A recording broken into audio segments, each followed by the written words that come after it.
हर हर हर हर हर हर. बसून घ्या हे उगवला तारा किती हरा वर्ग शिवाजी राजा उगवला तारा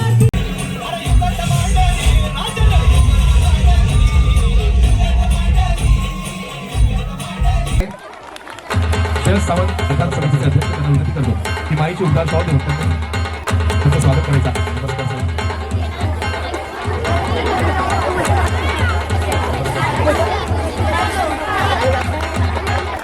जंजिरे धारावी किल्ल्यामध्ये प्रामुख्याने ही सगळी मंडळी ज्या पद्धतीनं हा कार्यक्रम दरवर्षी साजरा करतात त्याबद्दल मी त्यांचं मनापासून कौतुक करतो, अभिनंदन करतो, त्यांना भावी कार्यासाठी शुभेच्छा देतो. खरं तर मला अभिमान आहे की शिवाजी अप्पांच्या माध्यमातून प्रसिद्ध असलेला हा जंजिरे धारावी किल्ला आज 288वा विजय सण हा साजरा करतायत आणि अतिशय बघा एवढ्या चांगल्या वातावरणामध्ये हा कार्यक्रम होतोय त्याबद्दल खरोखर मीरा भाईंदरचा आमदार म्हणून मला अभिमान वाटावा अशी ही घटना आहे. आज छत्रपती शिवाजी महाराजांची तिथीनुसार जयंती आपण साजरी करतोय. मीरा भाईंदर शहरामध्ये आमचे शिवसैनिक सुद्धा मोठ्या जल्लोषामध्ये ठिकठिकाणी ही शिवाजी जयंती साजरी करतायत. राज्यामध्ये सगळीकडे साजरी होते आणि आजच्या ह्या चांगल्या दिवशी असे कार्यक्रम होणं फार गरजेचं असतं आणि ते कार्यक्रम ही मंडळी करतायत. मी जंजिरे धारावी किल्ल्याचं जे पुनरुज्जीवन करायचं आहे त्यासाठी राज्य शासनाची जी गरज आहे ती गरजेची पूर्तता लवकरात लवकर कशी होईल यासाठी लवकरच बैठक लावेल आणि त्यांच्या मागण्या ज्या आहेत ते पूर्ण करण्याचा प्रयत्न करेल. परंतु भविष्यामध्ये सुद्धा हे असे कार्यक्रम मीरा भाईंदर शहरामध्ये जास्तीत जास्त मोठ्या प्रमाणात व्हायला पाहिजे ह्या मताचा मी आणि निश्चितपणे तसे प्रयत्न आम्ही करू.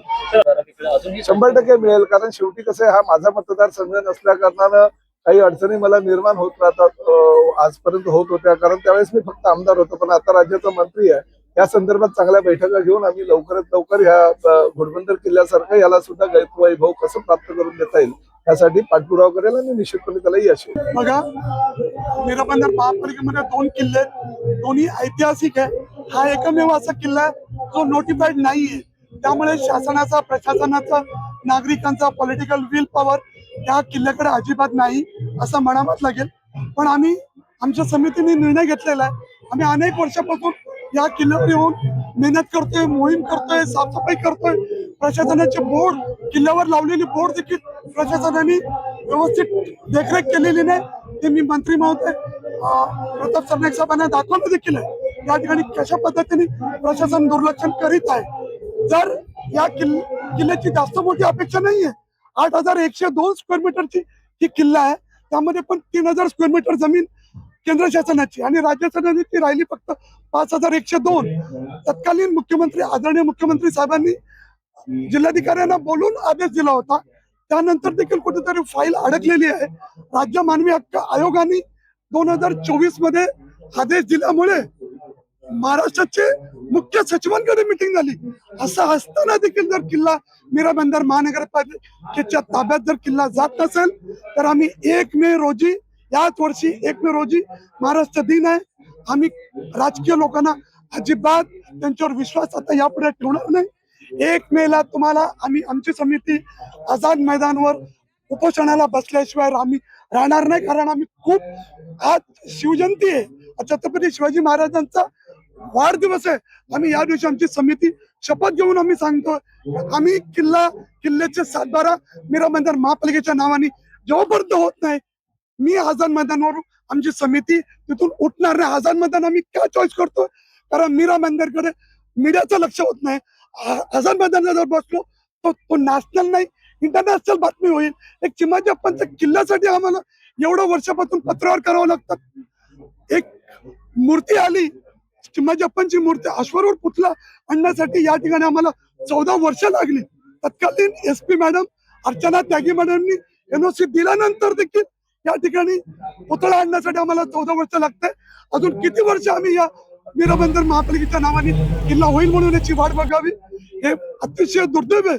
पण आज थोडीशी हिंमत आली आमची की या ठिकाणी नामदार प्रताप सरनाईक साहेब आले, त्यांनी आश्वासन दिले.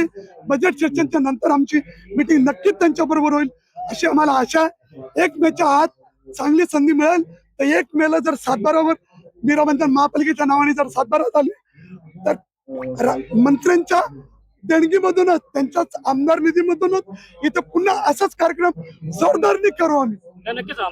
2017 पासून आपण या जंजिरे धारावी किल्ल्याचं स्वच्छता, संवर्धन आणि जतन करत होतो. हळूहळू महानगरपालिकेकडे, प्रशासनाकडे पाठपुरावा करत करत एक गड आपल्या या किल्ल्यावरती जो या किल्ल्याचा 6 मार्च 1737 साली जेव्हा हा किल्ला जिंकला होता, त्याचाच आपण विजयोत्सव दिन आता गेली 5 वर्ष सातत्याने जल्लोषामध्ये संपन्न करतोय, राबवतोय आणि विविध कार्यक्रम या आपण विजयोत्सव दिनामध्ये करतोय. मशाल मानवंदना देतोय. महाराष्ट्राची गौरवगाथा हा एक कार्यक्रम आपण या आपल्या किल्ल्यावरती राबवून पूर्ण मीरा भाईंदरची जी नवी येणारी पिढी आहे ती किल्ल्याकडे कशी वळावी, त्यांना आपला इतिहास कसा काय माहिती पडावा याचा आम्ही सातत्यपूर्ण प्रयत्न करतो. बघा, मन आणि म्हटलं तर अतिशय भरून येत आहे की आज मीरा भाईंदर शहराच्या मातीमध्ये ही सगळी मुलं इतक्या पोटतिडकीने सरांच्या सह्याने, मार्गदर्शनाखाली याचं कसं जतन करण्यात येईल. कारण बघा, संवर्धन करणं ही आपल्या मराठी संस्कृतीची, किंबहुना इतिहासाची एक गाथा आहे जी केली पाहिजे आणि ही जाण प्रत्येकाला असते, परंतु पुढाकार घेणारी मंडळी फार कमी असतात. आणि या मंडळींच्या माध्यमातून आज 6 मार्च एक या किल्ल्याचा विजय उत्सव आणि त्याला दुग्धशर्करा योग म्हणजे आजची शिवजयंती, इतका मोठा उत्सव आज या ठिकाणी साजरा होतोय. पूर्णपणे ही टीम प्रयत्न करते की या किल्ल्याचं संवर्धन लवकरात लवकर कसं केलं जाईल. कारण हे किल्ले राहिले तरच आपण इतिहास महाराजांचा पुढच्या पिढीला सांगू शकतो. कारण हे पुरावे आहेत त्या शौर्याचे, त्या गाथेचे, आणि हा प्रयत्न ही मंडळी करतात. याबद्दल खूप खूप खूप कौतुक करावंसं वाटतं.